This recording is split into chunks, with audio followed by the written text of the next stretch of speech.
주식 투자 심플하게 충분하게 스텝스. 투자자 입장에서 빠르고 정확한 시황을 전달드릴 최경진의 퀵시황입니다. 오늘 11시경 시장이 밀리는가 걱정을 했는데 다행히 상승 마감했습니다. 오늘은 어떠셨나요? 네, 오늘은 키다리 아저씨 3탄. 이거 한번 나오니까 계속 써먹어서 참 좋습니다. 네. 원래 그 동화의 키다리 아저씨는 그림자가 길게 늘어지는 걸 보고 키다리 아저씨라고 했죠. 근데 실제 만나보니까 키가 그렇게 크지 않다. 네, 실망을 했는데, 키다리 아저씨에게 중요한 것은 키가 아니라 재력이죠. 재력. 돈은 많네요. 네, 오늘도 바로 질문 드리겠습니다. 어제 미국 나스닥 시장의 급락으로 오늘 시장에 대한 우려가 컸는데요. 다행히 반등에 성공했습니다. 이유가 무엇일까요? 네, 어제 해외 시장을 보면 그 유럽 시장 같은 경우도 크게 하락하지 않고 있었습니다. 이따가 미국 시장이 열리고 나서 10시 반 넘어서 툭 떨어지거든요. 그러니까 미국 시장 때문에 유럽이 빠졌고, 유럽이 그때까지 안 빠졌다라는 얘기는 영란은행의 금리 인상이나 유럽 중앙은행의 금리 관련된 발언, 이런 거는 시장에 크게 중요하지 않았다라고 보면 될 것 같고, 미국 시장이 빠진 거는 이미 예고됐던 대로 그 페이스북이죠. 메타 플랫폼, 실적 악화 때문에 주가가 급락을 했는데, 이것도 이렇게 좀 오르다가 반등을 좀 하다가 계속 밀렸어요. 쭉 밀렸는데, 미국 시장이 시가총액이 하루에 300조가 날아가는 거는 처음 있는 일이다라고. 이렇게 큰 회사가 26%나 급락한다라는 거는 있을 수가 없는 일이었는데 지금 이제 일어난 거죠. 네. 그것 때문에 나스닥 지수도 많이 빠졌고, 나스닥 선물 같은 경우는 오늘 아침에 4%가 빠졌었습니다. 4%가 빠졌다가 아마존이 실적이 나왔죠. 아마존하고 스냅, 그리고 핀터레스트 뭐 이런 거 실적 나왔는데, 스냅 같은 경우는 이런 회사들이 사실 실적이 좋게 나오게 되면 이게 상당히 좀 영향이 있는데, 시가총액은 한 50조 정도 되는 회사인데 시간 외에서 57%나 급등을 했어요. 네. 그거는 근데 시가총액이 크지 않으니까 영향이 좀 작았을 것 같고, 아마존이 좀 실적이 괜찮았다 이래가지고 10% 이상, 거의 20% 정도 이렇게 올랐는데, 아마존 같은 경우는 사실 오늘 우리 시장 중에 나스닥 선물이 2% 정도에서 시작을 했다가 이게 조금 밀렸어요. 그게 아마 10시 47분 정도, 거의 11시 정도까지 이렇게 쭉쭉쭉쭉 밀렸거든요. 그게 아마 아마존의 실적은 리비안에 투자를 한 게 상장에서 나타난 이익이다. 영업을 해서 발생한 이익이 아니다라는 거죠. 그래서 조금 영향이 좀 줄다가 그 시간에 11시 정도 부근에 나스닥 선물도 반등을 했고, 우리 시장도 반등했고, 일본도 반등을 했어요. 그러니까 동시에 같이 움직였다라는 거죠. 그렇게 해서 쭉 타고 올랐거든요. 예. 하여튼 그 실적 때문에 지금 급등락이 일어나는데, 다행히 우리나라는 메타 플랫폼의 실적 악화는 어제까지 좀 부진했다고 말씀드렸는데, 어제까지 상승이 조금 줄어드는 정도의 영향으로 그쳤다. 천만다행으로. 네, 그렇게 끝난 것 같고, 지난주에 제가 미국의 단기물 시장이 지금 진정이 돼야 된다. 금리가 진정이 돼야 된다. 그렇게 말씀을 드렸는데, 어제 우리 시장의 그 장중에 미국 그 사주물 1개월짜리 금리죠. 그게 0.05까지 올랐었어요. 이게 이제 주가가 빠지기 전에 0.05였거든요. 네. 근데 주가가 빠지면서 이게 0.035로 떨어져요. 그러니까 어제 또 입찰이 있었어요, 그게. 예. 그러고 나서 미국은 물론 1시 아마 조금 전에부터 해서 계속 밀리기 시작했는데, 아마 국채 입찰 영향도 있지 않았을까 싶은데, 이것도 금리가 또 떨어졌거든요. 0.035로. 그러고 나서 지금 현재 우리나라 시장에 지금 영향을 주고 있는 미국 단기물 국채 금리는 0.048입니다, 다시. 네. 이게 아주 작죠? 0.05냐, 0.035냐, 네, 그게 무슨 차이가 있느냐. 일단 그것 때문에 미국 시장이 등락을 하고 있다라고 보여집니다. 지금 현재. 단기 채권 시장에서 돈이 뭔가 이게 흐름이 꼬여 있다라는 그런 거죠. 다른 금리 다 올라가는데 그것만 빠져요. 예, 그것만 산다라는 얘기잖아요. 하여튼 뭐 그런 부분이 좀 영향을 줬다. 근데 오늘은 또 그게 개선이 되는 흐름이 나와가지고 갑자기 왜 11시에 매수를 했을까? 11시에 한번 매수를 하고 그리고 선물 같은 경우는 2시에 매수가 시작됐거든요. 네. 그렇기 때문에 2시에 또 무슨 뉴스가 있었느냐? 뉴스는 없어요. 11시에도 뉴스가 없었고 2시에도 뉴스는 없었다. 근데 반등 시도가 2번 있었다. 우리나라 시장에서 외국인 선물은 2시가 더 강했습니다. 2시가. 근데 어제처럼 이렇게 좀 쭉쭉 뻗어주는 게 좋았는데 오늘도 뭐 외국인이 그렇게 많이 매수는 하지 않았고 일본 시장 같은 경우는 11시에 반등하고 나서 그 흐름이 계속 이렇게 강하게 뭐 물론 상승 폭이 그렇게 크진 않지만 어제 미국 시장의 나스닥 폭락을 비교를 한다 그러면 오늘 아시아 시장이 올랐다라는 거는 상당히 좋은 징후죠. 네. 그리고 오늘도 그렇지만 그 미국의 달러가 지금 어제 뭐 영란은행의 금리 인상이나 유럽중앙은행의 금리 결정 때문에 파운드하고 유로화가 강세를 띠니까 달러가 또 어제 많이 떨어졌어요. 지금 달러가 최근에 한 4일 연속 급락하고 있는데 엔화가 지금 115엔이거든요. 엔화가. 네. 보통 물론 그게 정확하지는 않은데 위기가 발생할 때 엔화가 강세를 띈다. 엔화가 떨어지잖아요. 100엔대 초반으로 떨어지잖아요. 그러면 위기 뭐 안전자산 선호가 강해진다. 뭐 이렇게 그게 틀린 얘기인데 하여튼 시장은 그렇게 움직이는데 지금 현재 엔화는 115엔이다. 네. 주식 시장만 기업들의 실적 때문에 등락을 보이고 있다. 네. 이렇게 생각하면 될 것 같습니다. 어제 터키의 1월 인플레이션율, 이거 뭐 중요하진 않지만 이게 얼마나 올랐는지 한번 보면 이게 월간으로 11.1%가 올랐는데 연간으로는 48.69%가 올랐어요. 48%. 예. 48%. 이 나라가 이 정도면 사실 폭동이 일어나야 되는 수준이거든요, 이게. 근데 터키 시장이 그냥 그대로 있습니다, 네. 예. 근데 OECD가 12월 물가 상승률, 그 회원국 전체 물가 상승률이 6.6%라고 얘기를 했어요. 근데 터키를 제외하면 5.6%. 예, 터키가 미치는 영향이 이 전체 물가에 엄청나게 큰 영향을 주고 있다. 그리고 어제 유럽의 12월 생산자 물가, 이거는 월간으로 2.9%가 나왔어요. 월간으로 2.9%라는 건 상당히 높은 수치거든요. 네. 분기로는 26%가 뛰었다라는 겁니다, 이게.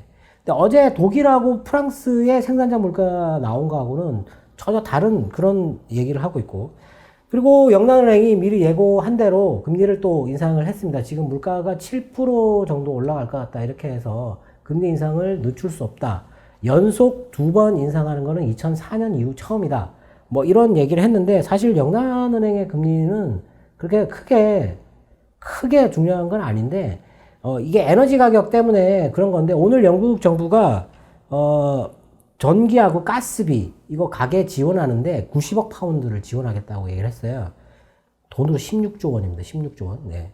이런 지원이 있으면 소비에 영향을 조금 좋은 영향을 주겠죠. 네. 이제 정부가 재정적인 어떤 능력이 된다 그러면 이런 지원을 할 수 있는데 지금 현재 정부들 전 세계 각국 정부들은 재정 능력이 지금 상당히 취약해져 있어요. 코로나 지원책 때문에. 왜 그러냐면 지금 진단해야 되잖아요. 그 진단비 다 정부에서 부담하죠. 백신, 수억 명 백신 맞지 않습니까? 그거 부담을 하죠. 그리고 가게 뭐 이렇게 지원금 주잖아요. 네.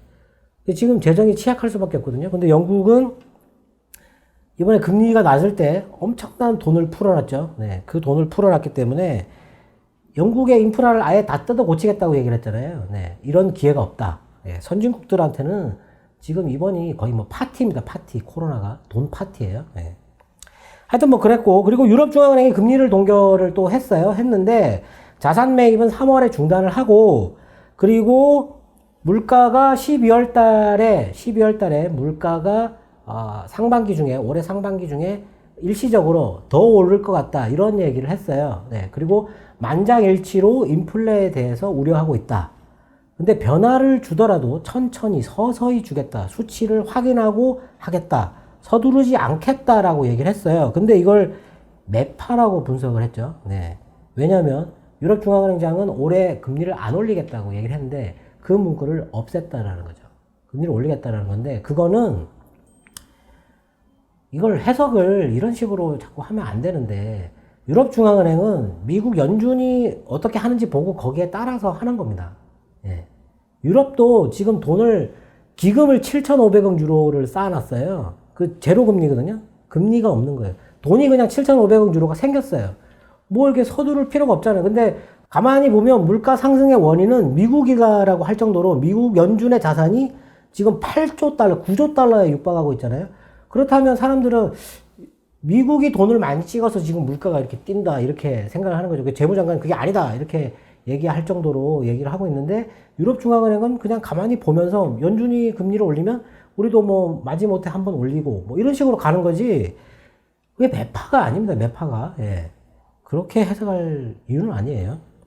하여튼 뭐 유럽중앙은행과 그리고 영란은행의 금리 결정 이후에 그 유럽 시장은 살짝 밀렸다가 다시 올라가는 그런 흐름이었어요. 네. 좋은 영향이라고 생각을 해야 되는데, 하여튼 뭐 그랬고, 그리고 미국의 1월 마지막 주 주간 실업수당 청구, 이거는 23만 8천 건, 뭐 전망이 24만 5천 건이었으니까 이것도 뭐 악재는 아니었고, 4분기 단위 노동 비용은 0.3%가 올랐고, 근데 이게 전망이 1.5%였어요. 근데 이전치는 9.3%였거든요. 네. 분기별로. 근데 이게 0.3%로 크게 떨어진 거죠. 증가폭이 크게 떨어졌다라는 거죠. 네.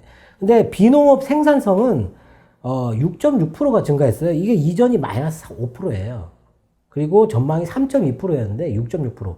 노동 생산성이 상당히 좋아졌다. 네.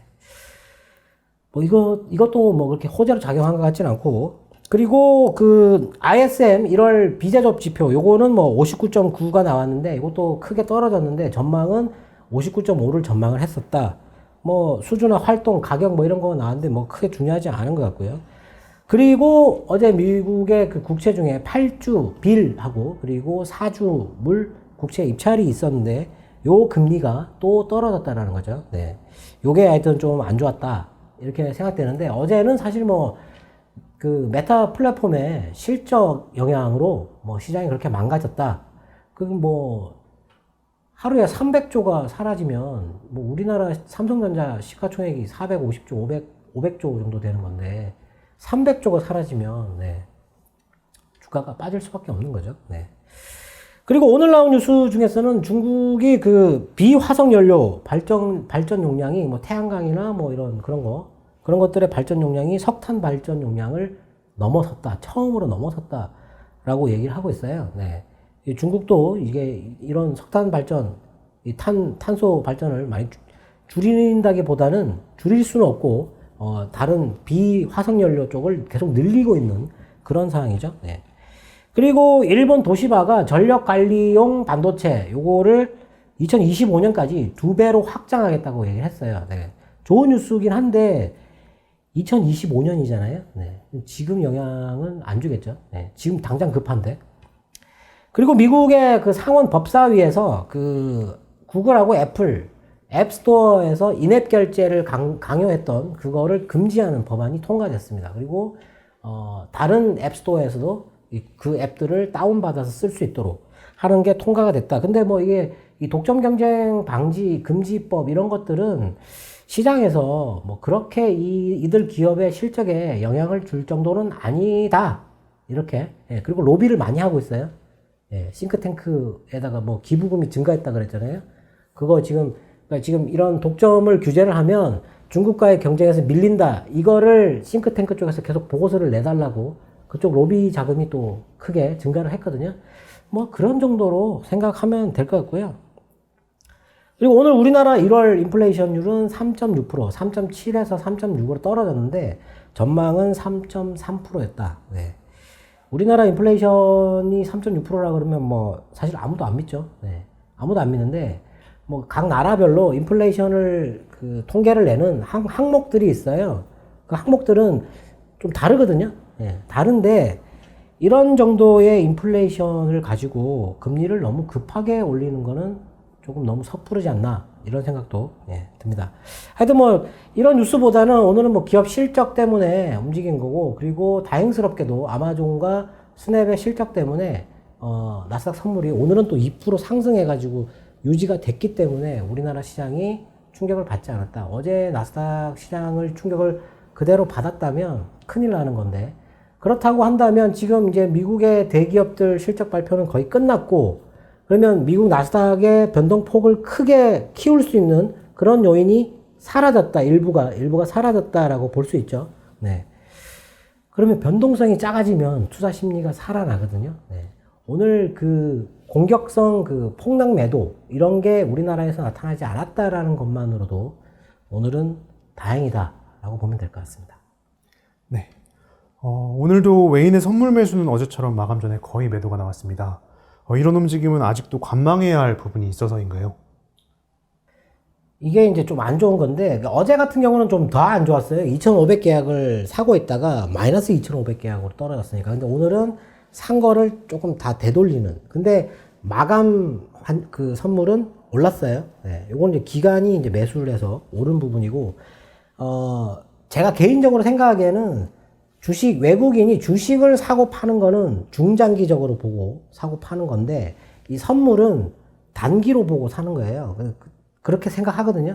이게 만기가 3개월씩 돌아오잖아요. 그러면 3개월 안의 전망을 이 선물로 가지고 움직인다라고 생각하는데, 지금 이 외국인의 선물 움직임은, 다음 달이 3월 달이잖아요. 네, 3월에는 우리나라에 아주 중요한 이슈가 있죠. 대선이 있잖아요. 네. 지금 시장을, 기관들도 물론 기대감을 안 가지고 있는데, 외국인들도 그렇게 큰 기대는 안 하고 있다. 이렇게 볼 수 있겠죠. 네. 근데 어느 정도 선까지는 올라야 되거든요. 어제 말씀드렸지만 미국 시장이 지금 20일 이평선에 걸려 있어요. 다우하고 S&P는 그저께 넘었다가 어저께 떨어졌거든, 밑으로. 네. 근데 나스닥 같은 경우는 못 넘었다가 떨어졌어요. 우리나라는 지금 어제 그 제가 21선 얘기를 했는데, 그 21선이 2850이었어요. 근데 오늘은 2839예요. 이게 하루하루 지나면 지날수록 이게 떨어지거든요, 이렇게. 거기서 만날 수 있는 지점이 2820이나 2830 정도가 아닐까. 우리 시장은 그만큼 올라야 된다라고 생각하는데, 오늘 뭐 미국 시장이 그만큼 오른다면 우리나라도 뭐 다음 주에 또 기대를 해볼 수 있겠지만, 지금 현재 우리나라 수준은 미국 반등하는 걸 못 따라가고 있다. 예, 이렇게 보여지는데, 외국인의 선물 매매 흐름이 이렇게 매수하다가 없애버리는 거, 이런 거는 단기적으로는 별로 좋지 않다. 이렇게 보면 될 것 같습니다. 근데 뭐 오늘 같은 경우는 거의 전업 쪽이 다 올랐잖아요. 전업 쪽이 다 올랐는데, 근데 그 유니테스트 같은 그런 기업들은 뭐 공급 계약 체결했는데 전혀 움직이지 않았어요. 그런 거 별로 중요하지 않고, 실적이 좋게 나온 것들은 장중에 그래도 조금은 반등을 했다. 드림텍 이런 것도 실적이 좋았고, 바이오 센서 만드는 회사, 그리고 테스 같은 경우도 실적이 좋아가지고 올랐고, 하나 머티리얼즈 같은 경우는 실적이 큰 폭으로 증가해가지고 오늘 조금 다른 것보다 조금 더 올랐고, 근데 우리나라 시장에서 오늘 그 오른 거는 게임하고 로봇하고, 네. 이것들은 사실 지금 실적을 크게 기대할 수 없는 업종인데 이런 쪽에 매수가 들어왔어요. PCB 같은 경우는 지금 이제 실적을 기대를 하고 있는데, 이것도 지금 제가 볼 때는 뭐 거의 뭐 최근에 빠지지는 않았는데 반등하는 힘이 그렇게 강하지는 않은 것 같고, 오늘 좀 주목해서 보는 것들은 뭐 화이트 진로 급등했죠. 9%나 올랐어요. 그리고 농신, 삼양사, 그리고 뭐 신세계, CJ 그 관련된 음식료 업체들, 그런 업체들이 오르고 있다. 물가가 오르는 거에 대해서 반영을 하는 그런 거를 좀 기대를 하는 게 아닌가 싶고, 많이 빠져서 매수가 다 들어오긴 들어오는데, 오늘 종목을 쭉 훑어보니까, 오늘 종목들이 21선에 부딪혀야 되는 거거든요. 우리나라 지수는 21선에 못 갔는데, 오늘 종목들은 21선에 부딪혀야 되는데, 21선에 부딪힌 종목은 많지 않다. 그리고 이평선 위로 올라오는 종목은 더 작다. 예. 사실 지금은 선택의 폭이 그렇게 크지는 않습니다. 근데 실적 지금 이평선 위에 있는 종목들, 이게 많지 않거든요. 진짜 몇 개 안 되거든요. 이런 종목들의 그 실적 전망치를 한번 볼 필요가 있어요. 올해 실적 전망치를 상당히 좋게 보고 있는 그런 회사들은 이평선 밑으로 내려오질 않았습니다. 아예. 근데 거의 대부분 업체들이 다 이평선 밑으로 내려와 있어요. 지금 좀 고민을 해볼 필요가 있는데 아직도 그 어느 종목이 어느 업종이 지금 실적이 좋은지 이게 나와봐야 아는 거지 나오기 전에는 매수를 선뜻 하지 않는다. 예. 뭐 분위기가 일단 뭐 공포 분위기가 전이되는 거는 다행히 넘어갔는데 오늘도 기대감은 크지 않다. 네. 아쉬운 부분입니다. 네. 오늘도 투자자분들의 궁금증이 해소되었길 바라겠습니다. 네, 뭐 오늘이 금요일인데 다행스럽게도 지수가 좀 올랐고 많은 분들이 어제 나스닥이 폭락했는데 우리 시장이 오늘 왜 올랐을까 이렇게 생각하실 수 있는데 무슨 이유가 중요하지 않고요. 시장이 폭락했는데 올랐잖아요. 네, 그러면 전이가 안 됐다라는 얘기죠. 그러면 이제 시장이 바닥에서 탈출하려고 하는구나 라고 그렇게 시장을 믿는 게 좋을 것 같습니다. 네. 지금까지 최경진의 퀵시황이었습니다. 감사합니다.